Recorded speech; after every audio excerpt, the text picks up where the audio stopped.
gets you locked down all day, all time with that traffic report, just as and when you want it.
Kinda. Oh, was it the same old, same old? Kind of. You had classes, Yes, exams, and and all. of course I was here yesterday, so was it a very quiet one? I was here on Saturday too. You see, so it wasn't a very quiet one.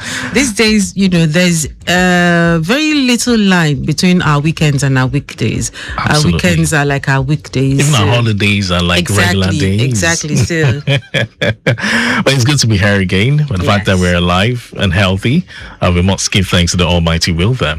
All right. So far it's been quite, I would say it's been looking Mondays, traffic-wise, talking about the traffic situation. One or two impediments to look out for. And this one just popped in. Talks about a BRT bus having a gear problem at Palm Grove, Inward Onipan. Yes, I understand the tow vehicle has been contacted to have it evacuated, but as a result of this, traffic has extended to Obanikoro. All right. Yes, and another one here, that's at Cathedral Church Marina. There's an event ongoing there, and it's, having a negative impact on the traffic flow within that corridor. So vehicular movement from CMS Bridge descending towards Odulami, quite busy now, and traffic movement from UBA towards Cathedral Church is a busy one, but we have officers on ground doing the needful. So these are two major corridors which we've been keeping our eyes on. What about the Lagos-Abeokuta axis? Okay, so for the Lagos-Abeokuta bound travelers, especially those coming in from toll gate, even through Awori all the way to Ekoro Junction, they'll have it smooth. Approaching Ekoro, that's between Awori and Ekoro, slow moving traffic is what they should expect. Okay. Now at Ablegba, right underneath, approaching underneath the bridge, well, it's slow owing to a beehive of activities ongoing underneath the bridge there. All right. But then approaching Pentinoma by Total, so we're looking at the busy corridors now. Yes. Motorists will have to slow down owing to alternation, right, by Total, where we have the traffic light there. Okay. But better movement continues towards Super Ilekbu. Now the usual traffic between Danko and Ianoekpaja, we've also noticed that, so motorists will have to look out for that one. And the major one at Elezik Inward National.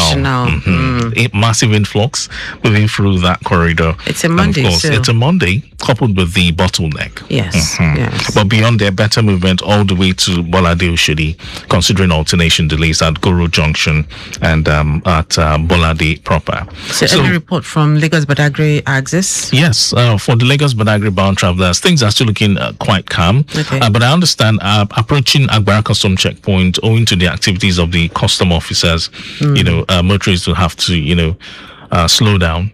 To move through the checking point itself. All right. So that's just what they're contending with there. But patience is advised, basically. As usual, especially on a Monday morning. Lagos-Badagry Expressway. Well, it's still a fair one from Kara all through to Yanwuru, Ilaje. Okay. But it's busy right from Ilaje down to Adeniji. Busy moving traffic from Ilaje through Ulag Waterfront, Adekunle, Adeniji. It's very much on high side. Massive influx. No impediment recorded so far.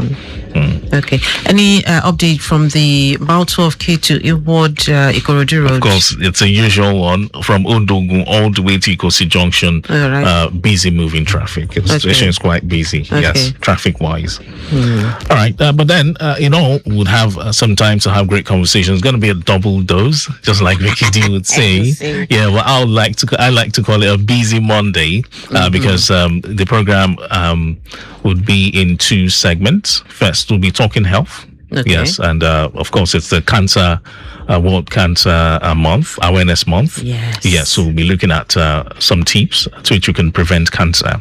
And we'll be having our friends from Al Jalaj as usual. They'll be here to share those tips with us.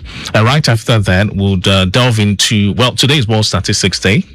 Okay. Yeah, just to remind you, we're too busy to keep all these things in mind. Yeah, so we'll be having some statisticians here in the studio to come, talk about how we can use statistics to shape our future, especially in Nigeria. Well, I mean, that is kind of timely, especially since we've been having this discussion about mathematics taken out of the, school curriculum for art and social science students. Right. But the science students, yes. But now I think the parents are beginning to protest that, no, that shouldn't be. Everybody should be made to take mathematics, which I think is okay. To me, it's not okay. I don't like it. No, really, to tell you the truth, except you're a genius or a mathematician, nobody actually likes mathematics. Nobody does. But the truth of the matter is that a lot of the things we do in this world has to do with mathematics. Calculations and qualitative reasoning. Exactly. So you can't afford to take it out of, this, especially because you're an art student and then you're a social science student, so you don't need, we all need mathematics. We all do. Even if you are getting a C something, it's still okay. You still need mathematics. In daily living, you need mathematics. Yes. Imagine sending your child, go to the supermarket, buy me this, buy me this, buy me this. So what does that amount to? That's what my dad used to do to me when we were growing up. He'd send you on an errand, and so you list what you're going to buy and how much you'd buy, and then you sit down and calculate how much that comes to and how much your change would be. Absolutely. So when you get there, you're not, given the wrong change, and then you come up You come back home and you have your hands like this. So everybody needs mathematics, and I think it's fine. Well, okay. Well, I hope that's part of what we have in the bag of news. Of course. Okay, Of so course. we'll have the super headlines as usual. Yes. First off, so tell us what some of the stories making the rounds. Okay, so we've just talked about the reversal, about the mathematics. Parents and teachers have protested, and we also have ASU Talk is still on. Okay. They've had it gone 7 days right now with the protest, and so far the discussion with the renegotiation team. From feedback from the ASU team, they have been able to resolve 5 out of their 7-point agenda for the strike. So hopefully, That can be this will considered. be resolved soon, and the students can, get back to school. Return to Remember school. last week, NANS also, gave the teachers, their lecturers and the government an ultimatum. We don't want a strike. So they've also given them an ultimatum. So hopefully this will be resolved before the end of this week. So they can get back, into the swing of things. Let's keep our fingers crossed. Yes, and also, students who are waiting for their admission, they're also left hanging. That's it. So this needs to be resolved as quickly as possible. Okay. So what other stories do we have? Okay, so there is this story I found very interesting. It's an NDLEA story: seized goods or seized drugs hidden in frozen snails and electric bulbs. Wow. How did that happen? I've been thinking about it.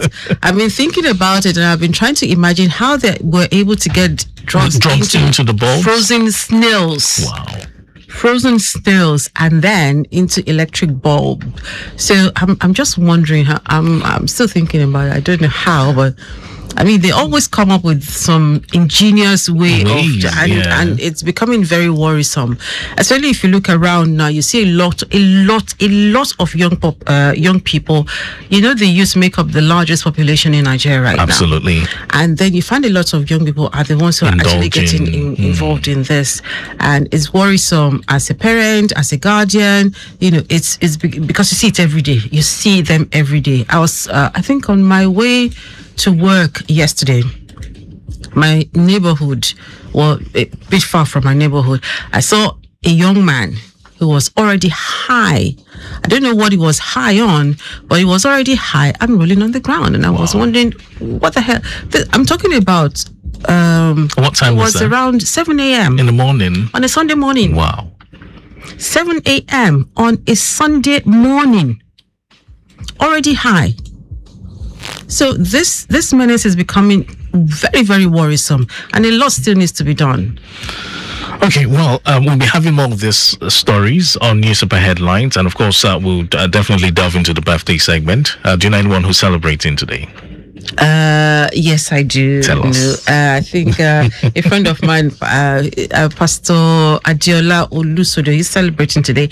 I think he works with the LSDPC. Yes, so he's celebrating today. I think a few other people are celebrating as well. Absolutely. Yes. Okay, so we have Adiola Akindele celebrating as well. Are you sure? Adiola is a match child.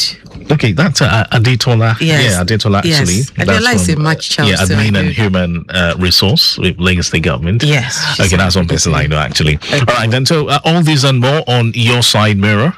This great Monday morning, great conversations and all the right ingredients that you need to make your Monday morning a fabulous one. Stay here with us. Hello everyone, this is Tony Adibola.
The headlines this morning, we'll be taking a look at the Guardian newspaper. We'll also have Punch newspaper, not forgetting Vanguard and The Explainer.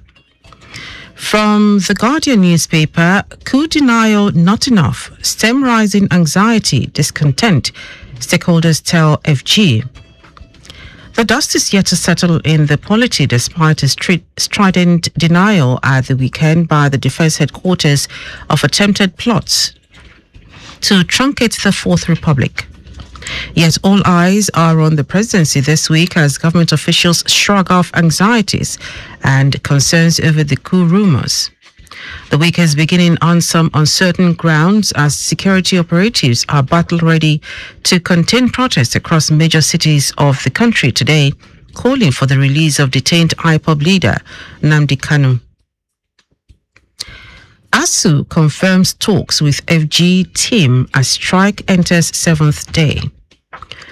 As the 2-week warning strike embarked upon by the Academic Staff Union of Universities, ASU, enters its 7th day, the union has confirmed negotiations with the federal government's renegotiation team led by Yayali Ahmed.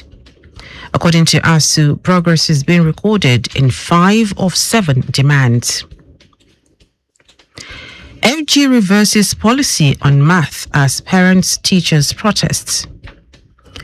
Celebrations by some students of arts and humanities over the federal government's announcement that mathematics was no longer compulsory for admission may have been cut off as the government has made a U-turn, insisting that the subject remains mandatory for admission into tertiary institutions. The government announced the reversal just as parents-teachers faltered the mathematics waiver and advocated the pass grade. Last Tuesday, the federal government announced that mathematics would no longer be a mandatory subject for students applying to tertiary institutions to pursue courses in the arts and humanities. Farmers in limbo as bureaucracy stalls 50 billion naira tractor rollout. Nearly 4 months after President Bola Tinubu launched 50 billion naira worth of farm tractors to boost food production, the equipment remains idle, exposing Nigeria's recurring pattern of stalled agricultural reforms, bureaucratic bottlenecks, and waste of public resources that undermine the government's mechanization agenda. The machinery is currently gathering dust at the headquarters of the National Agricultural Seed Council, NASC. Still from the Guardian newspaper, China, NCIC partner to boost investment in Nigeria. China International Business and Development Corporation, CIBDC, at the weekend signed a strategic partnership agreement with some firms to strengthen and improve the eligibility of the companies to access investments in projects and develop the country's economic sectors. The agreement was facilitated by the Nigeria-China Investment Club, NCIC. Through this partnership, CIBDC will fast-track investments by supporting the firms in accessing the resources they need to grow, create jobs, and drive long-term economic growth. Moving on to the Punch newspaper, FG backs DHQ as coup rumor sparks political firestorm. The federal government on Sunday broke its silence over reports of an alleged failed coup to topple the administration of President Bola Tinubu. The Minister of Information and National Orientation, Mohammed Idris, in an interview with the paper on Sunday, said the government had faith in the military and had no reason to doubt the position of the Defence Headquarters, which on Saturday dismissed the report of a coup as fake. Residents protests cemetery construction in Lagos. Residents of Natufe and Nimashon Community Development Area in the Surulere area of Lagos State on Saturday staged a protest against the proposed construction of a cemetery within their community. The construction site, a large expanse of land, is bordered by residential buildings, a school and a church along Babs and Nimashon Street. The residents who took to the streets in the neighborhood expressed their disapproval of the project, saying it would pose an environmental hazard to the community. NDLEA seizes drugs hidden in frozen snails, electrical bulbs. Operatives of the National Drug Law Enforcement Agency have seized consignments of illicit drugs hidden in frozen snails, electrical bulbs, and female clothes bound for the United States, the United Kingdom, and the Democratic Republic of Congo. According to a statement on Sunday by the agency's spokesperson, Femi Babafemi, the interceptions were made at the Murtala Mohammed International Airport and a courier company in Lagos. Free Nnamdi Kanu protesters defy security warning, vow villa match. There may be a showdown between the security forces and the Free Nnamdi Kanu Now protesters today, following plans by the organizers to march on the presidential villa to pressure the government to release from custody Nnamdi Kanu, the leader of the indigenous people of Biafra. This is even as a federal high court in Abuja had issued an interim order restraining the organizers from protesting near the villa, the National Assembly, and other key government institutions. From the Vanguard newspaper, Nigeria spent 3.53 trillion naira on raw material imports in H125. Contrary to plans and expectations, Nigeria's manufacturing sector is increasingly depending on imported raw materials for survival, a development which has undermined government's import substitution policy.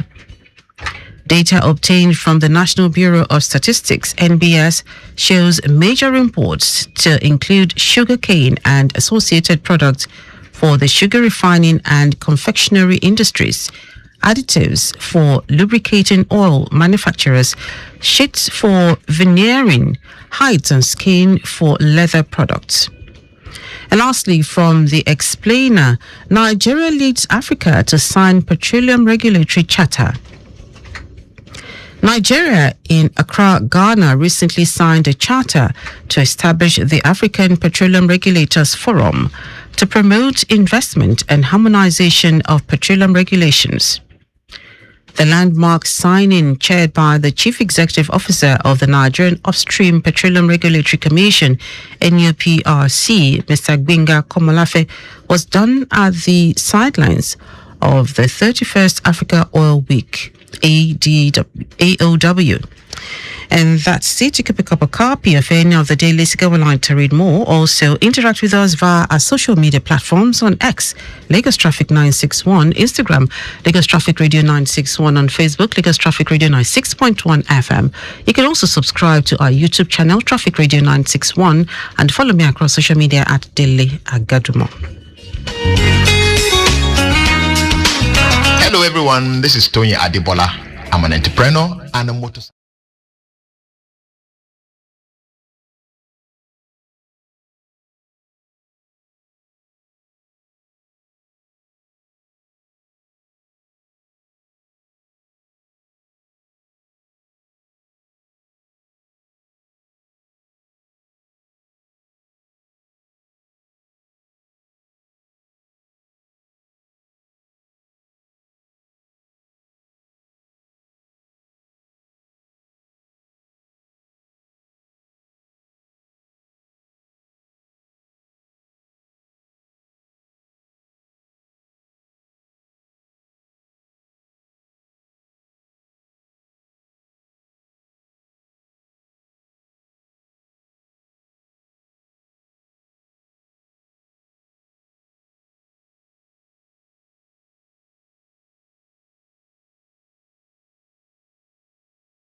From the newspaper headlines, and yes, it's still your side mirror. If you're just connecting with us, you're welcome. My name is Mike James. We are live on YouTube, Traffic Radio 961, and on Facebook, we are Lagos Traffic Radio 96.1 FM. Real quick, let's talk about what's going on out there, traffic-wise, something to help you navigate Lagos roads. Yes, so I hear there is an event ongoing at the Cathedral Church Marina. And owing to this, traffic is quite busy around that location. And I hear that this has also affected traffic movement from Eco Bridge and of course on Outer Marina, the full stretch quite busy. And let's not forget the CMS corridor, that CMS bridge descending towards Odolami is still equally busy. Yes, owing to activities ongoing at the Cathedral Church at Marina. But we have officers on ground and making sure things are done appropriately, and also to ensure that you do not spend too much time out there. So please cooperate with them.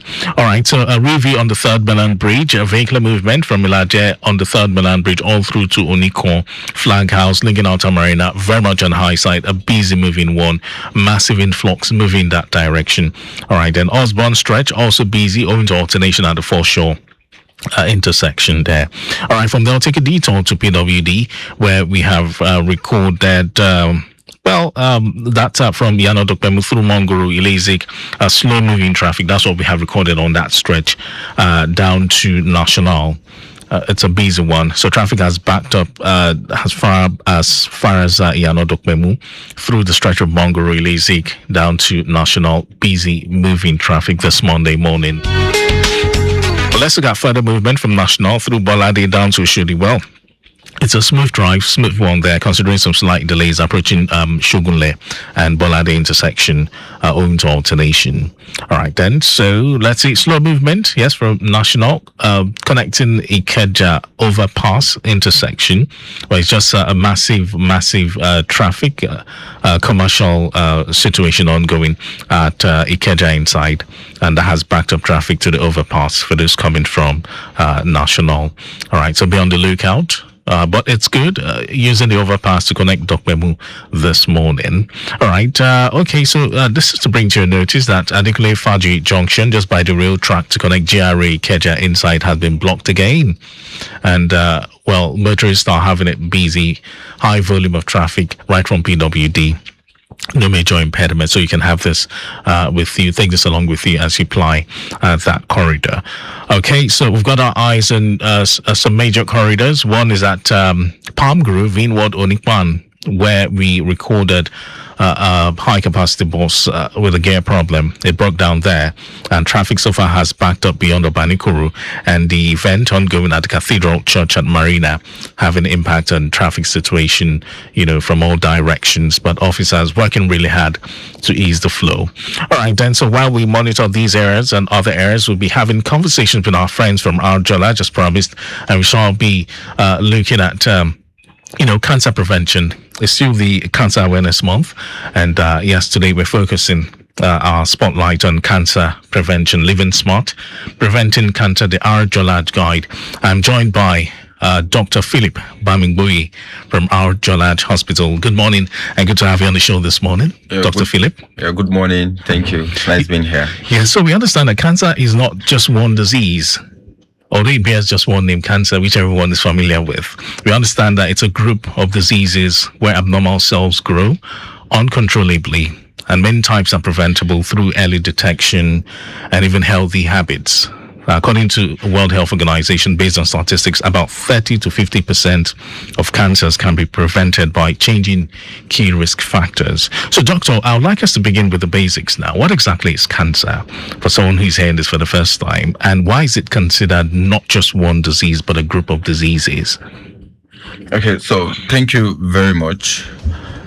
Just as a way of summary, in the cells, in the body, there are cells that multiply. Okay.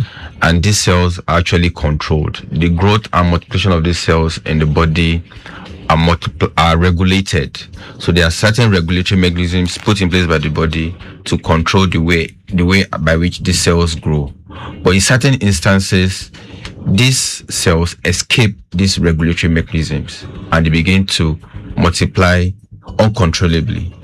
At that point, we can say cancer has developed. So cancer is a result of uncontrollably multiplication of cells within the body. So it has to do with cells within the body, not an external, virus or a bacteria, or is that what you're trying to explain? So yes, some viruses, or bacterial infection can make these cells to be at risk of multiplication. Okay. So when these viruses infect the body, they can actually help these cells to escape these control mechanisms that have been put in place. So those are actually risk factors. So viruses, infections could actually predispose one to developing cancer. Okay, so when we talk about cancer prevention now, let's narrow things down to prevention. What does that really mean? But the question here is, can cancer truly be prevented, Doctor? Okay, thank you for that question. Cancer cannot 100% be prevented, but we can actually reduce the risk. Okay. So that is what we're actually preaching. How can we reduce the risk of developing cancer? There are some instances that are not within our control. Okay, that can actually predispose us to cancer. So what are these instances for someone out there who might be wondering? Okay, so other risk factors for cancer. We have modifiable risk factors and non-modifiable risk factors. So those non-modifiable factors are those that we do not have control over. For example, your age. As one ages, the risk of cancer actually increases. For example, after the age of 50 years, people are actually prone to having certain cancers, usually cancer of the intestine, compared to when you are younger. That's one. Then your gender, male or female gender. If you're a male, there are certain cancers that are associated with the male gender, especially prostate cancer. Females don't develop. So it's actually gender related. Yes, gender as well. Breast cancer is common in females compared to males. So those are non-modifiable factors. You can't change your gender. And also your family history. The family you come from could also predispose you to developing cancer. So if you have a family member who has a form of cancer, then other family members are also at risk of developing cancer. So is it likely? Is the risk very high? Yes, definitely it's very high compared to somebody who doesn't have a family history of cancer. Okay, so Dr. Bamgwe, the World Health Organization says about 30 to 50% of cancers are preventable. Now, why is this statistic significant, especially for Nigerians here? Yeah, so it is because 1% is actually a major statistics. If you look at the population of Nigeria, about 200 million plus, and you have a percent of that population suffering from cancer, then it's actually significant. So as much as possible, we're trying to preach prevention so that we can actually reduce this prevalence as much as possible. Okay, so from your personal experience now, what are the most common types of cancer you see locally? And here in Nigeria now, let's narrow things down to Nigeria, and which of them are linked to, lifestyle or even environmental factors? Aside now, looking at it, aside from, genetics or, family related. Okay, so basically in our environment, the 4 common cancers are 1, breast cancer. 2, we have the prostate cancer. 3, cervical cancer. Then 4, colorectal cancer. Those are the 4 common cancers in the environment. There are other forms of cancers as well, like cancer of the liver, skin cancer. But the 4 common ones are the ones I mentioned earlier. Among those 4, which is the most prevalent of all? Based on statistics, breast cancer is actually one of the highest cancers we have in the environment. Then cervical cancer. How about prostate? We tend to talk more about it these days. Is it something like just springing up, or has it been, around for some time? Yes, prostate cancer actually has been around for some time, but because of increased awareness about screening, and people are getting more involved in their health, so they're able to pick some of these diseases early, and that has actually made us have this increased incidence of cancer in our environment, because the awareness is now there and people are actually more deliberate concerning their health. So we understand breast cancer is the most common of all.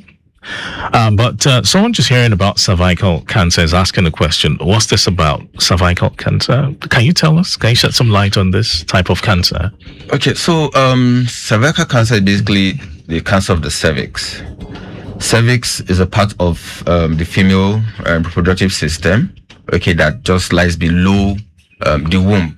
Okay, basically what it does is to help keep the baby intact when the woman is pregnant. Okay. From coming down, you understand? So certain risk factors actually predispose women to having this kind of cancer. Okay, and because people are not aware that there's a structure that lying down there, okay, that's within the cervix. Exactly, within the cervix, just inside the vagina. Okay. Okay, people may not be aware of this structure, and the early identification of cervical cancer is actually not common because people are not aware of this structure. So what are the habits that are linked with cervical cancer? What habits could pose the risk of one having or coming down with cervical cancer? Okay, so most importantly, it's infection. Okay, infection. Yeah. HPV infection. HPV. That's human papillomavirus. Okay. It's actually a viral infection that has been implicated in cervical cancer. Okay. Multiple sexual partners. Okay. Okay, it's also risk factor. Use of obesity, those on the big side, use of certain chemicals, certain medications could also predispose women to cervical cancer. All right. But most importantly is the human papillomavirus infection. That's HPV infection. Lagos, Nigeria. Your side mirror is the show, and today we're talking cancer prevention. And my guest, Dr. Philip Bamgboye from Arjalaj Hospital, is shedding some light on cancer, and we shall be looking at some risk factors in a bit. But just to remind you about the situation out there, we've got news just popping in covering the Agege Penn Cinema corridor. Traffic build up here and there, but no cause for alarm. Traffic managers are very much on ground, making sure things are done appropriately there. And for the stretch of the Third Mainland Bridge, well, just to let you in on this one, right from Ilaje, it gets really busy all through Yinlag Waterfront down to Adeniji Onikon Flag House, linking out to Marina. High influx flowing in that direction. And let's not forget Osborne, the stretch of Osborne all the way down to the Foreshore intersection is busy as well. All right, it's just massive influx. And another big one here, activities at Cathedral Church, Marina, having impact on traffic from all directions, from the CMS Bridge descending towards Odolami, as well as from UBA connecting Cathedral Church, busy moving traffic. And I understand now that this has also affected vehicular movement on Eko Bridge. And it's a busy one on Outer Marina, the full stretch. All right, then you can join the conversation. If you've got questions for Dr. Bamgboye, is right here in the studio. Feel free to hit the number 0915 387 7127 and 0809 9120777. You can also send in your questions via WhatsApp if you're not the one on the wheels. 0809 9120777. We are live on Facebook, Lagos Traffic Radio at 96.1 FM. Feel free to drop your comments there as well. All right, then. So cancer prevention, that's our focus on this first segment of the show. So let's look at some risk factors and lifestyle habits now. Let's talk about some leading causes. Tobacco use, we understand, tops the list worldwide. Is that right, Doctor? Yes. And so how exactly does smoking or even secondhand smoke contribute to cancer? So smoking, basically, for people who smoke, they're actually exposed to certain contents within the smoke. Okay, within cigarette, and some of those contents actually carcinogenic. Nicotine, for example. Okay, that can actually cause some insult on the cells within the body and predispose one to cancer. So for those who don't smoke, but they live in an environment where people smoke and you're exposed to, this the smoke, how does that affect, the system and lead to, cancer, or how does that pose a risk? So it's still the same process with someone with smoke. And from statistics, even found out that second-hand smokers are actually more prone. Yeah, to those who actually do the smoking. Do you have a reason why it's so? So basically, the release of certain smoke, okay, that's where the carcinogenic materials are actually released. So by the time you inhale the exhaust, okay, then you actually get those stuff directly into your system, and they can actually initiate the process of cancer formation. Okay, so let's look at it from the angle of dieting now. How does our diet, particularly the consumption of red meats, processed food, or low intake of vegetables, increase cancer risk? I'd like you to shed some light on this for my listeners. Okay, so for certain cancers have been associated with weight. Obesity? With obesity. So, especially colorectal cancer. Okay, that's the cancer of the intestine. I found out that large contents, consuming large amounts of some of these foods could actually cause some insults to the cells within the intestine. And when there's an insult within the cells, they begin to multiply abnormally, and that can actually stimulate begin the process of cancer formation. 0915-387-7127. We have some reactions on WhatsApp. You two can send in yours, 0809-912-0777. My guest is Dr. Bangboy from Arjolad Hospital. We're looking at cancer prevention. All right. And, someone is asking a question. Now, taking it from angle of alcohol consumption, we understand this is often underestimated because almost everyone takes alcohol, no matter how little. Yes, we consume alcohol. We also have alcohol in some of our beverages and, even medicines. But how much alcohol is too much when it comes to cancer risk? Okay, thank you. To be candid, there's no amount of alcohol that's actually safe. Yes, there's no amount of alcohol that people is are safe. of this the opinion that some doctors would recommend a certain level of alcohol and they say it's good for the body. Tell us. Truthfully, I would reiterate this. Okay. There's no amount of alcohol is safe, but certain situations where you may need to find yourself, you may need to take alcohol. We advise you limit your alcohol to at least less than 1 drink per day if you're a female. Okay. Less than 1 drink is about 330 mils of beer or 150 mils of wine, okay, per day, and ensure that you have some alcohol-free days as well. Okay. So with that, you're in a side of caution, but the risk is still there. So when you say alcohol-free days, how many days are you looking at? Just 1 day in a week? as frequent as possible. If you can have alcohol-free days throughout the week, that's fine for us. But as much as possible, limit your alcohol to less than 1 drink per day. So some people would say, I've been drinking alcohol since I was in my secondary school days. Now I've come of age and I'm still drinking. I'm not down with cancer. What would you say about this? Is this a myth or a fact, or how would you describe this situation now? Yeah, it's actually a fact, but you need to understand that some of these factors, risk factors for alcohol, are interrelated. Okay. So Tell us. if you take alcohol, you may also have other risk factors which may actually work together with the alcohol to increase the risk. For example, for someone who takes alcohol and also have a family history, you have actually increased the risk of developing alcohol. It's not cast of stone that once you take alcohol you develop cancer, but you actually at risk of developing cancer. That's what we're talking about. So it's not a direct cause, but it's actually a risk factor for cancer formation. Okay, so during our conversation, you've mentioned obesity several times. So let's take it from this angle now. Obesity and inactivity. We understand these are some major global health concerns. So I'd like you to tell us, how closely are they linked to cancers like, breast, colon, or even kidney cancer? Dr. Bangboy. Okay, so fine, thank you.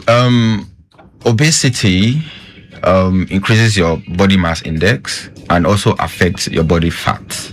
Okay, and when this is affected, certain chemicals actually released from the body from those fats okay, which you can actually, one way or the other, based on science, which I cannot maybe actually explain here, predisposes one to cancer. So optimal weight is actually what we encourage. Find out that some people, based on their weight, okay, they develop certain forms of diseases in their system, and that can actually be a major factor we need to look at. So having an optimal weight reduces the risk of a lot of diseases in the body. Okay, so before this, while I was doing my research, before I started this program, I was having an interaction with a colleague. Okay. And, he was trying to find out what's the percentage like give, for example, women who are really busty and women who are not that busty. Now, which of this category of women are more likely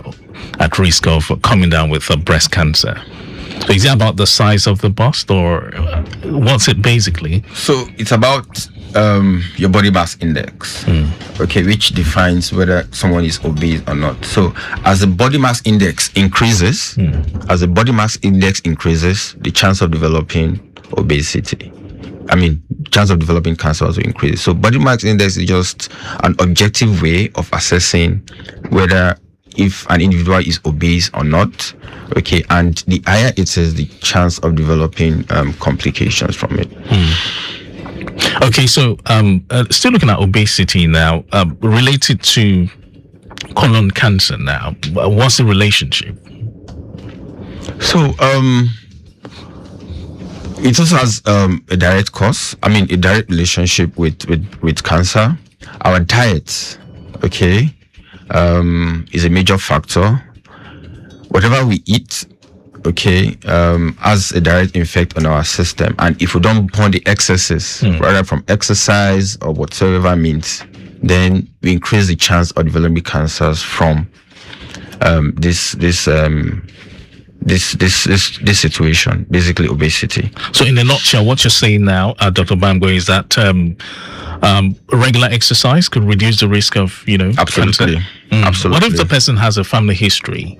Does that still work? So yes, because we're already at risk of developing cancer. So why not reduce other factors that you can actually modify? Okay, so that reduces the severity or intensity at which the individual can actually go ahead to develop cancer. Okay, let's digress a bit now. Let's look at the role of environmental exposure now in this regard.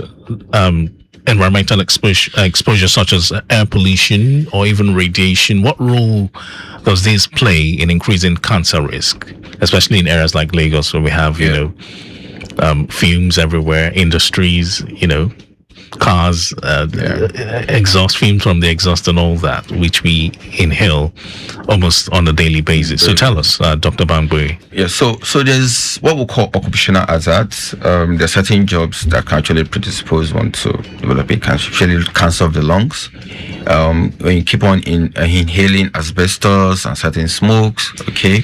Likewise, smoking, okay, cigarettes, okay, nicotines that affect directly the lungs, okay, that predisposes one to cancer. Also, certain light intensity radiation or can also predispose to cancer of the skin. So as much as possible, reducing exposure to some of those things is also a step towards protecting oneself from cancer. 0915-387-7127 and of course 0809-9120-777. I've got some reactions here, and Fola Shadi from Ayobo is asking the question: does the use of bleaching cream or creams with chemical substances lead to or expose one to cancer?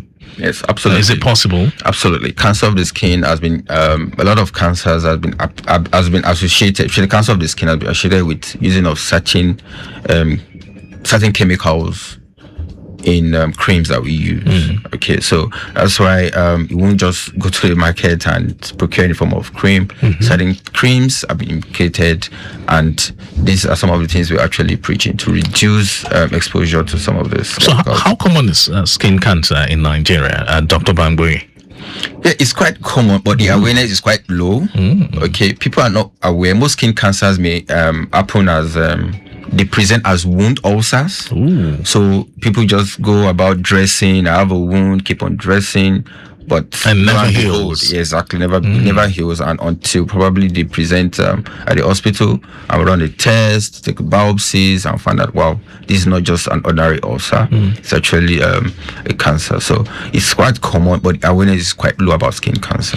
So are you saying it's not the type of cancer that takes over the whole skin and you begin to see lumps and bumps? It could come in form of just an ulcer, a Yes, wound, exactly. and that's it. Most times it presents as an ulcer, as a wound, and we keep dressing and it doesn't heal. Wow. Okay, so let's delve into some practical prevention strategies, Dr. Bambui. For someone listening right now, what practical lifestyle changes can they start making today to reduce their cancer risks? Okay, so thank you for that question. I want to divide this into 3. Okay. And I'll label it 3S so that we can understand how to go about it. So the first step is screening. Screening. So in screening, what do we do? An apparently well person is subjected to certain series of tests. The essence is to be able to identify if there's a cancer or not. Okay, and if there is none, we tell you what to do to prevent it. And if it's there, we start the process of managing. Okay, so that's the first step. So screening is very, very important. So when you say screening, is it general screening or are you screening for a certain type of cancer? Yes. So when we do screening, we also look at your risk profile. Okay. We also look at your age. There are certain screenings that are recommended for per age. For example, for women, if you are 40 years and above, for a woman, we recommend you to go for a mammogram. Okay. That's screening for breast cancer. For breast cancer. Or you can do a self-breast examination, you do a clinical examination. That's the screening test to identify if there's any abnormality within the breast as early as possible. So that is screening. So screening is just to identify if there's a problem and begin to hit it head on. Okay. Then the next way to prevent, to reduce the risk is also what we call shots. SHOTS. Shots. Okay. Shots. Shots has to do with vaccination. Okay. Because we know there are certain cancers that have been associated with certain viral infections. For instance, the cervical cancer I talked about. So HPV has been implicated in cervical cancer. So vaccination against HPV reduces the risk of developing cervical, not only about cervical cancer, other forms of cancers as well, like throat cancer, cancer of the skin, and all those that have been associated with HPV. Also, hepatitis B immunization, vaccination is also helpful. Reduce the risk of developing cancer of the liver. Okay. So that's where shots come in. Then the steps has to do with our daily habits. What I think daily steps we take every day to reduce the risk, and that has to do with stop smoking. You cut down on alcohol as much as possible. You eat balanced diet. Okay, that leads me to the next question. Now, in terms of food, are there any local Nigerian diets that support cancer prevention? Yeah, so most to be candid, most of our traditional African diets are okay. They're actually good enough to reduce risk of cancer. What about herbs? So herbs, vegetables? Do you mean vegetables? No, I'm talking about tribal medicine here now. So I wouldn't want to delve into that, but there are a lot of controversies about use of herbs. Yes. Okay, about concoctions predisposing to certain cancer, especially cancer of the kidney or the liver.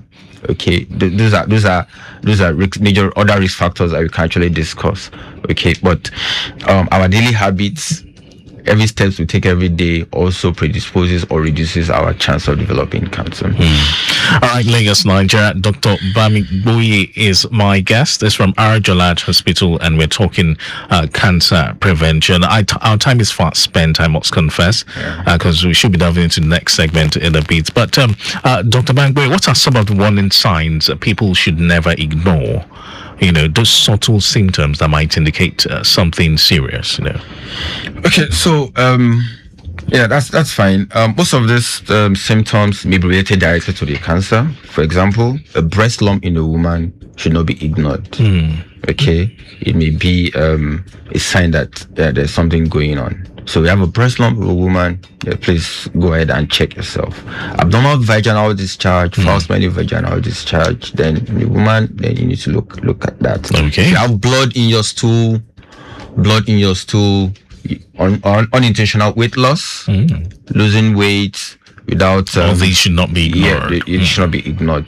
Loss of appetite, easy fatigability, get tired easily, then you shouldn't ignore some of the signs and symptoms. But most people still associate cancer with spiritual causes or myth. How can we change this perception?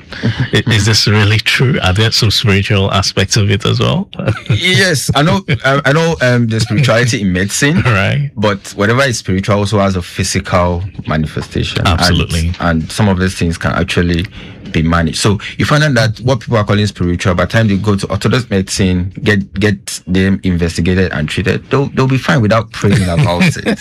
You understand? So basically, that's it. Okay, so let's narrow things down to Arjolad now. What's Arjolad doing in terms of helping Lagosians access preventive care and screenings for cancer? Okay, so one of the things we're actually doing is why we are here on air, okay, advocate, ed promotion, and educate people about what cancer is all about and how we can prevent.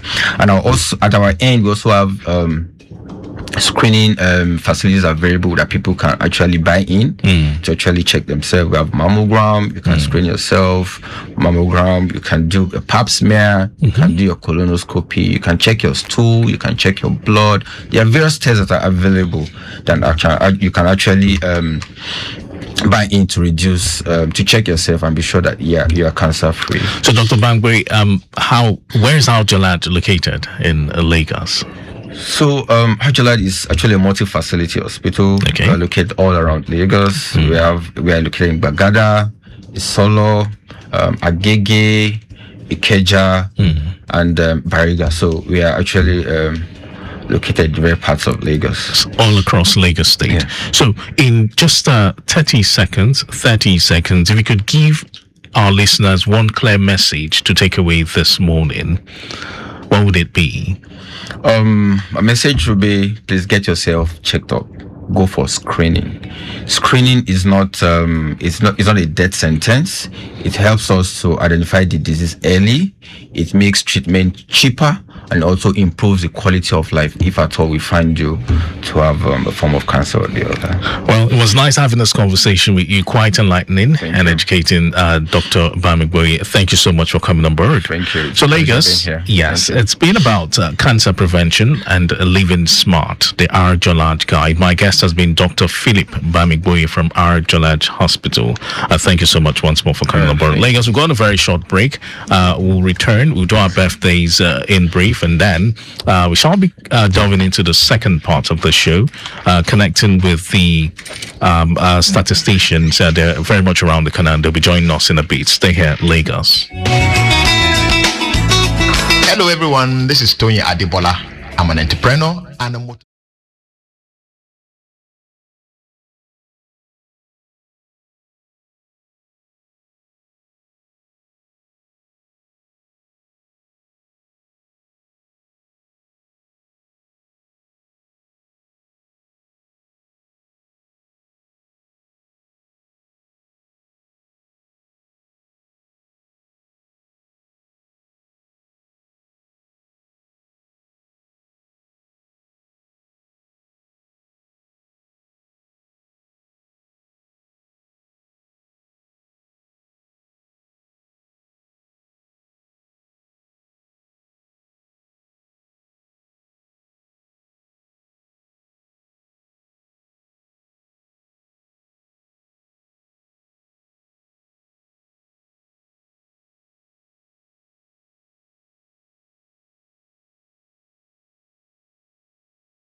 Segment, talking statistics. We understand it's World Statistics Day, but real quick, let's find out what's going on out there traffic-wise. We understand it's still a busy one coming in from Ilaje on the 3rd Mainland Bridge all through to Onikon, Flag House, the entire stretch linking Outer Marina.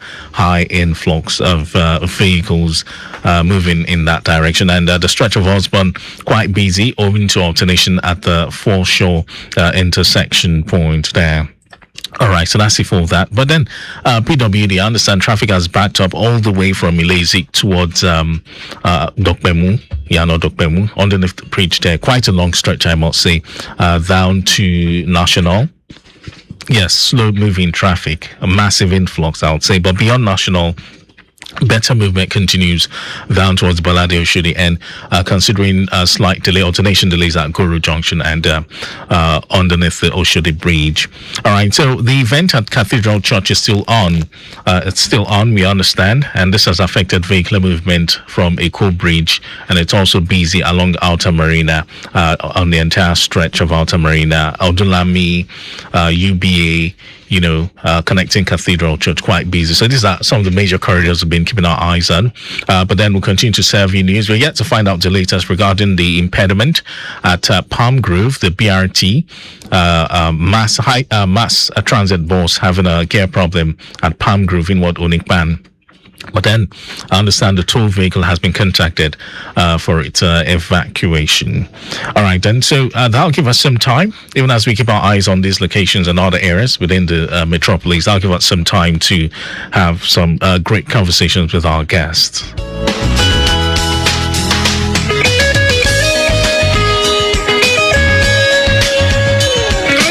So we understand today's no ordinary day, especially for the statisticians, because it's World Statistics Day, and this is a global celebration that also coincides with the 80th anniversary of the United Nations. Now, this year's commemoration shines a light on the crucial role that reliable data plays in driving global progress, from sustainable development to public health, climate action, and peacekeeping. Statistics, as they say, are the language of progress, helping policymakers, businesses, and citizens make informed decisions, that move societies forward. And here in Nigeria, the Chartered Institute of Statisticians of Nigeria, CSUN, yes, continues to champion the cause of credible data for national development. And today we'll be exploring the theme, Nigeria by the Numbers, using statistics to shape our future. And joining me in the studio are two distinguished guests. I have Mr. Jonathan Minasu Ogun. He's chairman, CSUN, Lagos State Branch. Good morning, and good to have you on the show this morning. Good morning, sir. And I also have Professor Olatunji, from okay. Good morning. Yes, good morning to you. Yeah, Professor Olatunji Arowolo is unavoidably absent. Okay. He's attending to another assignment now, but I am standing in for him. Okay. Ayedun Stephen Mosimabale is my name. Okay. And I'm one of the council members for Chartered Institute of Statisticians of Nigeria, CSUN. CSUN, okay. But I am resident in Lagos State, so I work hand in hand with Lagos State chapter of the CSUN. Thank you very much. All right, then. Thank you so much for coming on board, gentlemen. Good to have you on your side mirror this morning. Okay, so let me begin with Mr. Ogun. I understand you are the chairman of CSUN. Okay, Lagos would like to meet you. Just give us a brief about your, profile. Good morning once again. I'm delighted to be with you this morning to celebrate year 2025 World Statistics Day. I am, as I've said, my full name, I'm Director of Statistics in Lagos Bureau of Statistics, Ministry of Economy, Planning and Budget. So we are here today just to deliberate on how CSUN have been doing in Lagos State. All right. So, Mr. Ogun, today marks World Statistics Day. Yes, and this also coincides with the 80th anniversary of the United Nations. So, from your position as, Chairman, CSUN, Lagos State Branch, what is the real significance of this celebration, and why should ordinary Nigerians care about statistics in the first place? This World Statistics Day started in the year 2010 in United States, and then it's been celebrated every five years. Now, and the purpose for it is to create awareness, public awareness of what the achievement of statisticians, and apart from that, what statistics is being used for. That is the importance of statistics. So since it's like that, the main reason is to create public awareness, and the second one, statistics being used for data. And the theme for this year's celebration is quality statistics and data for everyone. When you see data for everyone, which means we want inclusivity. The data we want is the one for everyone. It's not because you have privilege. It's not because you are the one you are in position, right, but for everyone, so that everyone can be carried along. So you have a say. So that's what we are talking about, statistics, data for everyone. That is be so useful.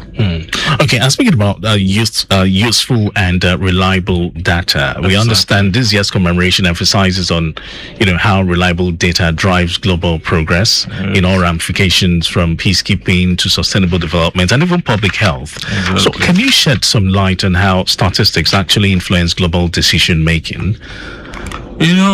When we talk about statistics, you are talking about figure. At every point in time, figures speak. When you see the figure, you'll be able to know this is what you are talking about. And when you look at it, we are talking about World Statistics Day. If we take Lagos State or Nigeria as a bone of contention now, that the population of Nigeria alone can help the government to take decisions that will affect everyone positively. The same thing, any country you find yourself, because of that figure, you have your own figure, you'll be able to speak with it, and that will help. Quite enlightening, I must say. But let me bring in Mr. Ayedu Stephen to the microphone. Now, let's look at it in terms of, data and development in Nigeria now. Now, here at home, we often hear people say our data isn't reliable, Nigeria, blah, blah, blah, and all that. So from your experience, Mr. Ayedu, what are the biggest challenges Nigeria faces when it comes to collation of data and managing accurate statistics? All right, thank you very much. Data is something that is very useful for every man. Let me bring it down to our local level. A man with 5 children and a wife who earns maybe 100,000 naira salary will definitely plan himself on how to spend the 100,000 naira. If he does not know how to plan, he will be a failure as a man. Now, when you say we have problem with data in Nigeria, we don't really have problem with data in Nigeria. We have the right sources that collect data, manage data in Nigeria. We have the Bureau of Statistics. The statistics they have in their custody is real. And the problem we'll look at that people are emphasizing or people are talking about may be, the data is collected, the data is kept with the Bureau of Statistics, and it is used when it is needed. But, we have some situations where you are taking data from Bureau of Statistics, right, and you're not using it for the right purpose, when diplomacy hears that, they say, no, the data is not correct. Let me give you another example why you will know that we have accurate data in Nigeria. Okay. During preparation for 2023 election, you discover if you have a mobile phone, you get a text message that vote for so person at a particular place, whether you are in Lagos State, whether you are in wherever state. The data with the government or with the government, you discover that if you're in Lagos State, they are telling you to vote for somebody in Lagos State. If you're in Rivers State, they are telling you to vote for somebody in Rivers State. How did they get your number if there is no data? So the data is there. When we say we have problem with the data is when the data is not used for the right purpose. That's where the challenge is. Okay, so following from that, let me talk to Mr. Ogun. How does the absence of accurate and timely data now affect national planning and development? Let's just give us a brief summary, in brief, especially in key sectors like health, education, and even transportation, when we do not have, accurate and timely data. How does it affect these areas of our lives? When you talk, as the team says, we are talking about the team for the celebration of 2025 as quality statistics and data for everyone. Now you are asking about that when we talk about accurate data.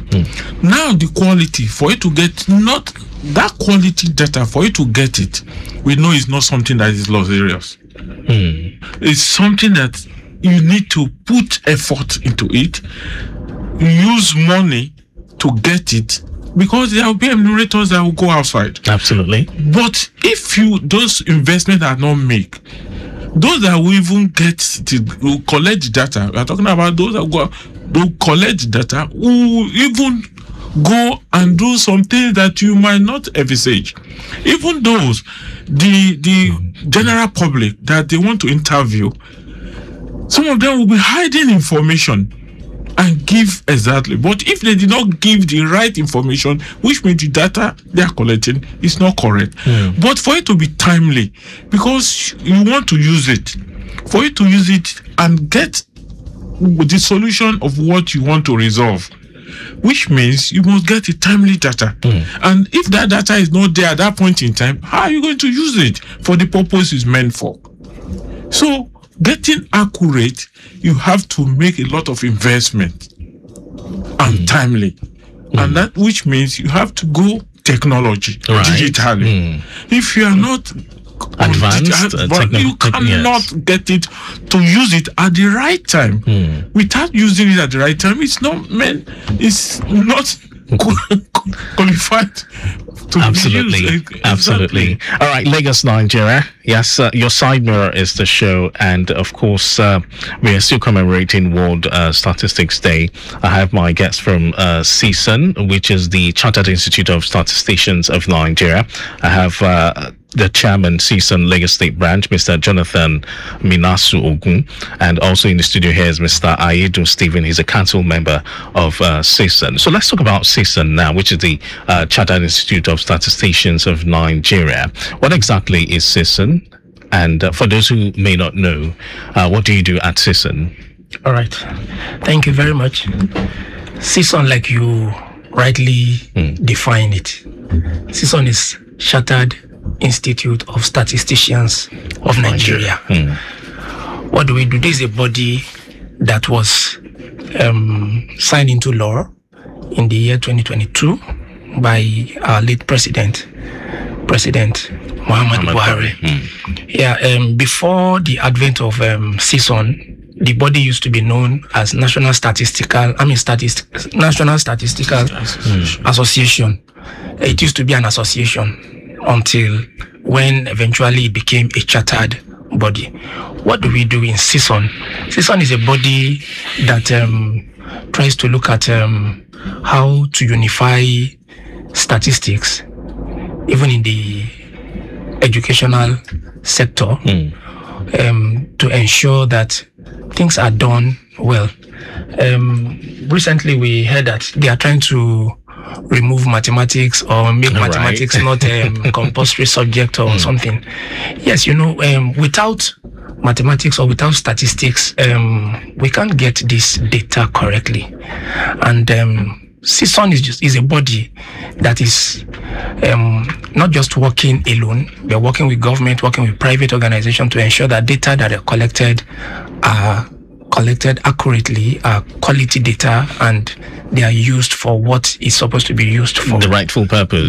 So how is it contributing to strengthening, Nigeria's statistical system? Yes, CSON collaborate with Bureau of Statistics, whether the national or the state level, and not just Bureau of Statistics alone. We also collaborate with Ministry of Education. I remember some weeks ago, before our international conference that we had in Asaba, like some 2-3 weeks ago, the council members paid courtesy visit to the Minister of Education in Abuja, and we were able to collaborate, and they are ready. The ministry is ready to work with CSON to ensure that statistics is imbibed in the lives of students, even at primary, secondary level, not just in the institution, because some people don't know what statistics is all about until you get to the university and start talking about statistics. Sometimes you carry out research, and somebody who does not know anything about statistics want to know what data to collect, what are you using the data for, and how do you analyze the data, and to even interpret data. Sometimes you see some funny things like we call it bar chart, pie chart, all the charts. If you don't have the knowledge, you won't be able to at least interpret all that it's all about. Okay, let me bring in Mr. Ogun here. Today is World Statistics Day. So how is CSON, commemorating or celebrating World Statistics Day?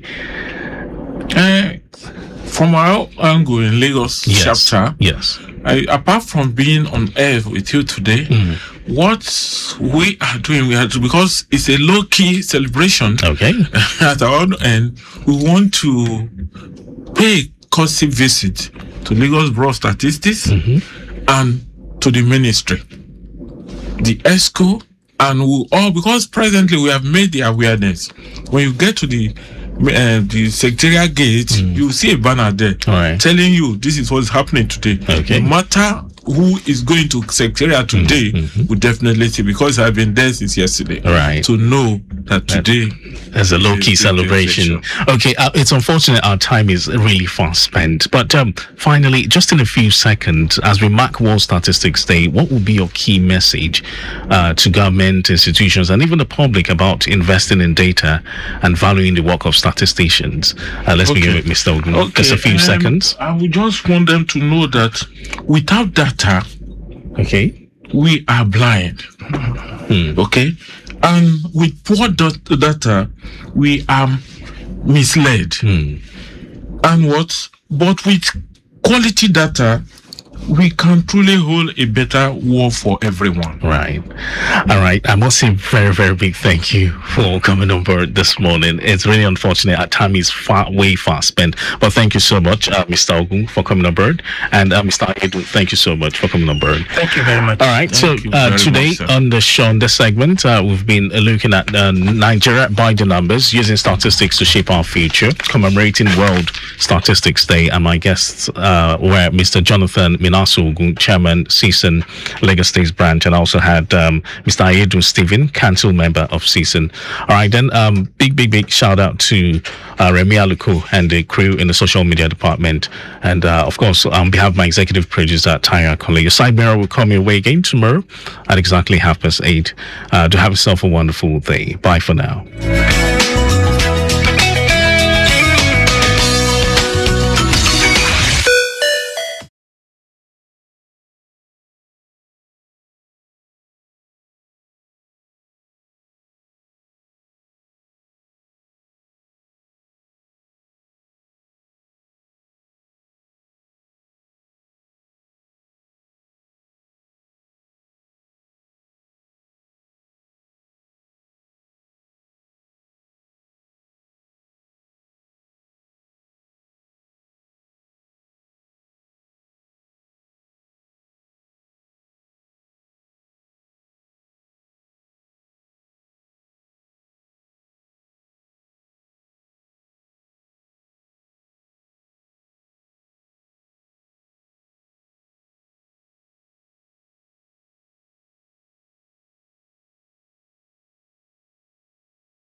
Coastal resilience ahead of COP30 as Lagos State leads Africa's climate front. Federal government reverses policy on mathematics. On the foreign scene, United States President Donald Trump calls on Russia, Ukraine to freeze war at current battle lines. And in sport, Nigeria wins bronze at 2025 Hockey Nations Cup. Now the details. I am Dele Agadumo. Lagos State Governor Babajide Sanwo-Olu has reaffirmed the state's commitment to advancing sustainable growth through innovation and investment in resilience as it hosts the 2025 International Climate Change Summit. The 2025 summit, with the theme Blue Economy, Green Money, Financing Africa's Coastal Resilience and Ocean Innovation, billed for the 6th and 7th of November, will attract global leaders, investors, climate scientists and policymakers. Commissioner for the Environment and Water Resources, Tokunbo Wahab, in a statement quoted the governor as noting that Lagos has continued to demonstrate leadership in sub-national climate action and developing practical mechanisms for city-level climate finance. The governor reiterated that the state has also been developing blue bonds and nature-based coastal protection projects that are shaping Africa's next decade of sustainable urban development. The event will convene to accelerate action and investment in Africa's coastal and ocean economies ahead of the 2025 United Nations Climate Change Conference, COP30. The summit will also highlight ongoing and pipeline projects supporting coastal resilience, environmental innovation, and sustainable livelihoods in Lagos. In a renewed effort to ensure Lagosians access to safe and quality healthcare, the Health Facilities Monitoring and Accreditation Agency, HEFAMA, has embarked on an intensive community enlightenment campaign across the Oshodi-Isolo area of the state, urging residents to verify the registration status of hospitals and clinics before receiving medical care. The visit of HEFAMA officials to Oshodi-Isolo is in continuation of the agency's ongoing sensitization across the state, where residents, community leaders and healthcare stakeholders gathered for an interactive town hall meeting. Permanent Secretary of HEFAMA, Abiola Ido, who was represented by the Deputy Director of Health Education, Omonike Oladuni, explained that the agency's mandate is to guarantee public confidence in healthcare delivery by monitoring and accrediting health facilities operating within Lagos State. According to her, the grassroots engagement is designed to deepen awareness about the dangers of patronizing unregistered facilities and to promote trust in accredited centers, displaying the HEFAMA logo, certificate, and newly introduced QR code. Idu added that the introduction of the HEFAMA QR code system marks a significant leap toward transparency and accountability in the healthcare sector. The Nigerian Senate has expressed deep concern over the growing safety lapses in the country's aviation sector, citing a recent incident involving an aircraft at the Port Harcourt International Airport. Following the incident, the Nigerian Safety Investigation Bureau, NSIB, in its preliminary report, indicted the pilot and co-pilot for taking hard drugs and alcohol. The reports noted that toxicological test results conducted on the flight crew turned out positive. Meanwhile, last Tuesday at the Senate, the lawmakers were alarmed while expressing dissatisfaction with the development, ordering an immediate, thorough investigation into the matter.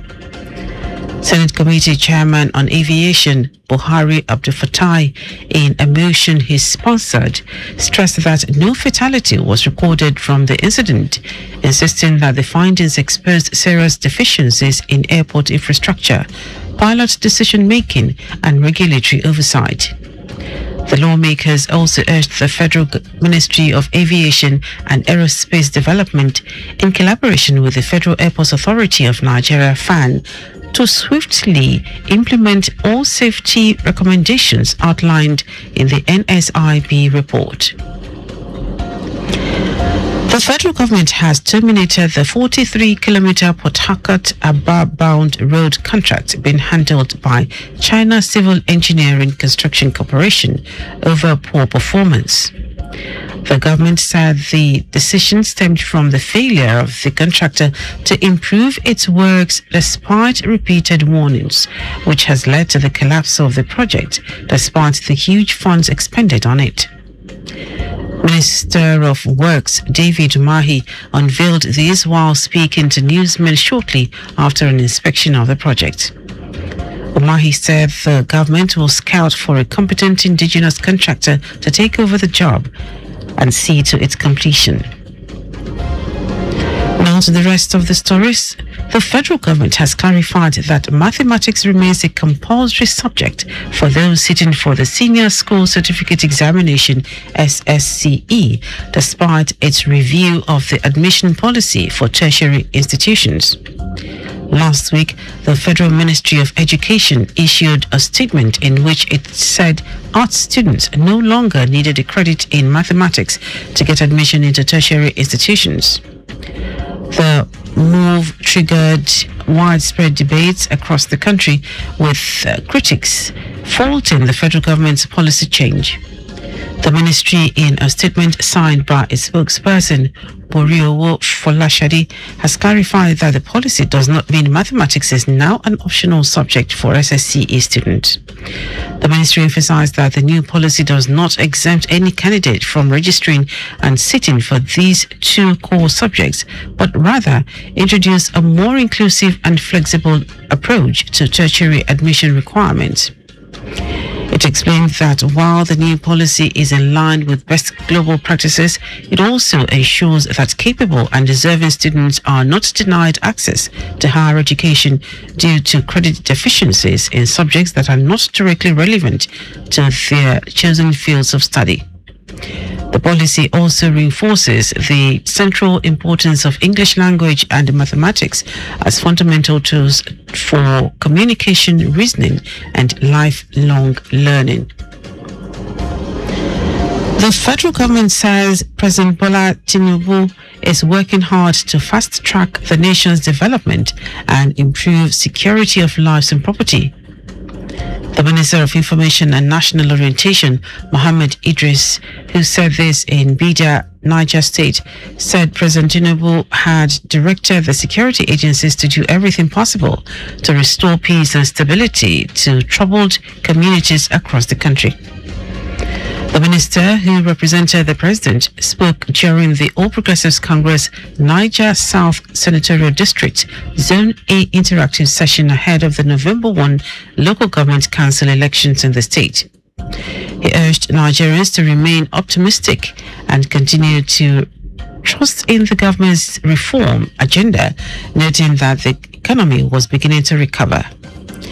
Idris, who also serves as chairman of the campaign council for the forthcoming election, said the event, which doubled as the inauguration of the campaign team, was scaled down in honor of victims of recent bandit attacks in Niger North.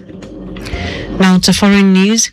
United States President Donald Trump has called for Russia and Ukraine to freeze the war along current battle lines, a proposal that will see Moscow keep large areas of Ukraine territory. Trump told reporters late on Sunday that the two sides should just stop fighting and resolve the details over territory at future talks. The current front line runs through the Donbas region, an industrial hub. Ukraine has previously insisted on reclaiming all of its land, and Trump himself asserted last month that Ukraine can win militarily and recapture all of the territories occupied by Russia, which also includes the Crimean Peninsula and other areas in eastern Ukraine. The US president, who had promised to swiftly end the war between Russia and Ukraine, is set to meet his Russian counterpart, Vladimir Putin, in Hungary in the coming weeks. Trump hosted Ukrainian President Volodymyr Zelensky at the White House last week and said there is a chance to conclude the conflict quickly if flexibility is shown. Now, sport. Nigeria's men's hockey team clinched the bronze medal at the 2025 Hockey Africa Cup of Nations after a commanding 3-1 victory over Kenya in the third-place playoff at the Suez Canal Authority Stadium in Ismailia, Egypt. The win capped a strong finish for the Nigerians in what was the 12th edition of the Continental Championship organized by the African Hockey Federation. The tournament, held concurrently with the women's competition, brought together Africa's best national sides for 2 weeks of high-intensity action. The result also served as redemption for Nigeria after their women's side narrowly lost 1-0 to Kenya in their own third-place playoff. And that is on news at 10. Just before we go, do not drink and drive. You can follow us and like all our various social media platforms: X at Traffic Radio 961, Facebook Lagos Traffic Radio 96.1 FM, Instagram Lagos Traffic Radio 961. Subscribe and watch news and programs live on YouTube at Traffic Radio 961. Visit our website on www.trafficradio961.ng. You can also listen to Lagos Traffic Radio 96.1 FM live on My Lagos app for timely updates. Did you know that the Sanwo-Olu administration empowered over 1,000 residents at the third phase of the Mega Empowerment Program? You can get more details on the Lagos State Government website. To end the news are the highlights of the major stories. Lagos State Governor Babajide Sanwo-Olu has reaffirmed the state's commitment to advancing sustainable growth through innovation and investment in resilience as it hosts the 2025 International Climate Change Summit. The federal government has clarified that mathematics remains a compulsory subject for those sitting for the Senior School Certificate Examination, the SSCE, despite its review of the admission policy for tertiary institutions. We also told you that United States President Donald Trump has called for Russia and Ukraine to freeze the war along current battle lines, a proposal that would see Moscow keep large areas of Ukrainian territory. And in sport, Nigeria's men's hockey team clinched the bronze medal at the 2025 Hockey Africa Cup of Nations after a commanding 3-1 victory over Kenya in the third-place playoff at the Suez Canal Authority Stadium in Ismailia, Egypt. For contact with the newsroom, send a message to info@trafficradio961.ng. That is the news broadcast compiled by Abiola Fabulagun. I am Dele Agadumo. Good morning. Thank you for listening.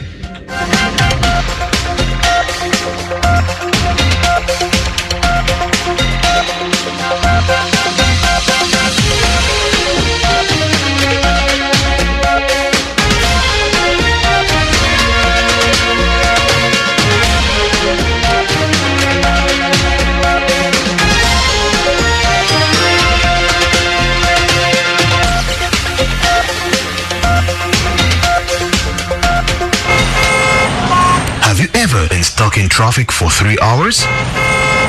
Would you like to navigate through the rush hour with ease?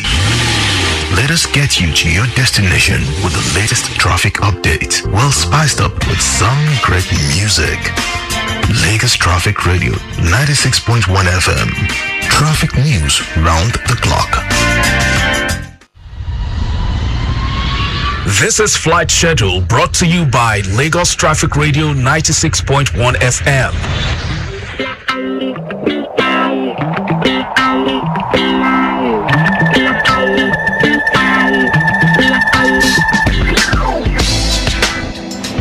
On Flight Schedule, we have Arik Air, Lagos to Port Harcourt at 10:40 a.m. Ibom Air, Lagos to Abuja flight at 11 a.m., 3 p.m. and 7 p.m. Lagos to Uyo is at 3:15 p.m. and 3:30 p.m. Air Airpeace, Lagos to Abuja flight at 10:35 a.m., 1:40 p.m., 5:45 p.m., 6:25 p.m. and 7 p.m. Lagos to Port Harcourt is at 2:40 p.m., Lagos to Benin at 11:20 a.m. and Lagos to Kano at 3:20 p.m. That is flash schedule on Lagos Traffic Radio 96.1 FM.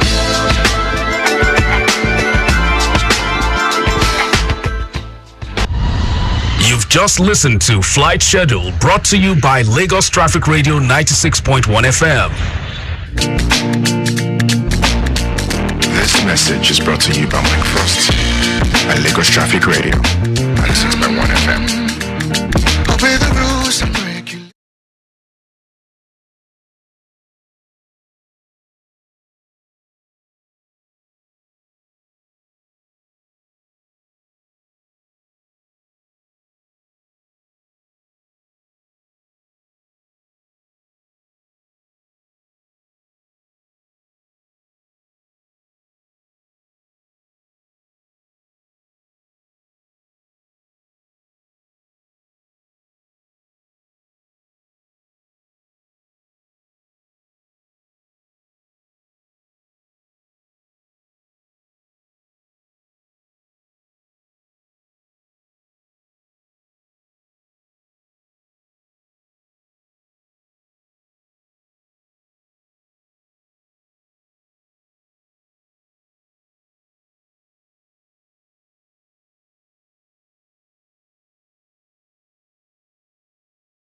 All things health and wellness in Lagos State. My name is Akan Usen, and I'm excited to have you join us on this journey to how you can, get quality healthcare at very, very affordable cost. Of course, as we navigate the complexities of modern life, it is essential to prioritize our health and well-being. And of course, that's the reason why the Lagos State government introduced Ilera Eco, which is a revolutionary social health insurance scheme that has been carefully designed, to provide quality healthcare to every Lagosian at very, very reasonable cost. There is a saying that goes, health is wealth. But what does this really mean to you and your family? Of course, on the show, Ilera Eco Extra, we'll be talking about the benefits, the features, the frequently asked questions about Ilera Eco, and of course discover how you can take advantage of these very, very laudable initiatives.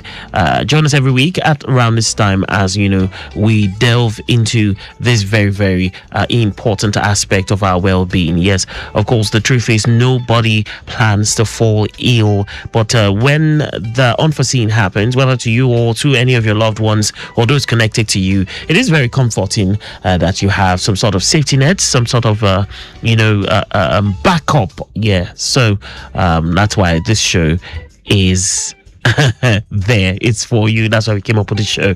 And this is where we do advocacy as regards Ilera Eco and every other thing around it.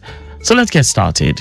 Enough ado about this introduction. Let's join the conversation and let's make Ilera Eco work for you. Stay tuned and let's see how we can make Lagos a healthier, happier place, one conversation at a time.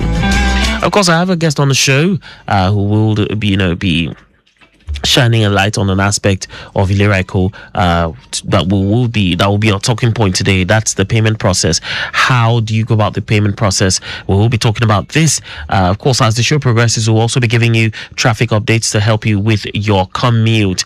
Yes, so straight away, I will be introducing my guest. Do remember, we love to hear from you. We love to hear from you. Definitely want to hear from you. 080-991-20777 is the number you can call. You can also call 091-538-77127. The first number, 080-991-20777, also doubles as our WhatsApp line. So if WhatsApp is your preferred medium of choice, it definitely will be amazing to hear from you. On this very beautiful morning, with us in the studio here, we have Mr. Olafimiho Oladakpo.